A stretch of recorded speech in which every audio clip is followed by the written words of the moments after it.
আসসালামু আলাইকুম বন্ধুগণ। দেশের একটি ক্রান্তিকাল চলছে। দেশ একটি সংকটের মধ্যে পড়ে গেছে।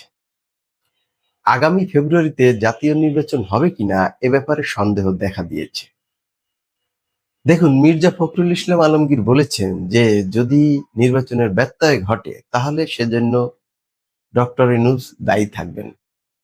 এনসিপি বলছে ফেব্রুয়ারিতে নির্বাচন সম্ভব নয়, জামাত তো আগে থেকেই নির্বাচন চায় না।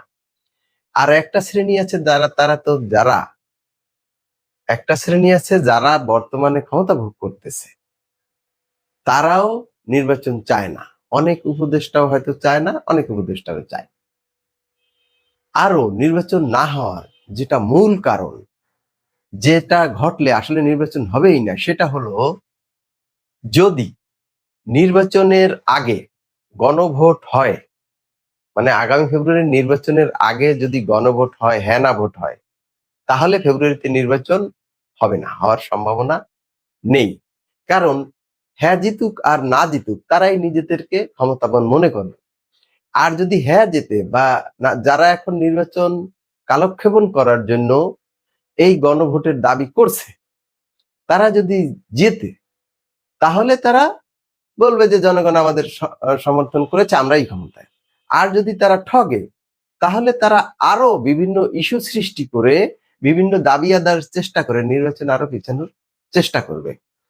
আরেকটা বড় বিষয় হলো, একই সাথে এত বড় বড় দুইটি নির্বাচন উঠানোর সক্ষমতা নির্বাচন কমিশনের আছে কিনা এই ব্যাপারে সন্দেহ আছে। এটা করতে পারবে না, তার মানে ফেব্রুয়ারি নির্বাচন তাহলে পিছিয়ে যাবে। হ্যাঁ, যদি নির্বাচনের দিন নির্বাচন হয়, এই গণভোট হয়, তাহলে নির্বাচন হবে। আর গণভোট যদি আগে আদায় করতে পারে, তাহলে নির্বাচন হওয়ার সম্ভাবনা নেই। এখন মানুষ হলো ভোট দেওয়ার জন্য মুখিয়ে আছে। যারা নির্বাচনমুখী দল, তাদের উচিত কঠোর হওয়া নির্বাচনের জন্য। এই যত দাবি দেওয়া, এগুলি যদি নির্বাচিত সরকার পূরণ করে, তাহলে কিন্তু ওইটা শক্তপোক্ত হয়।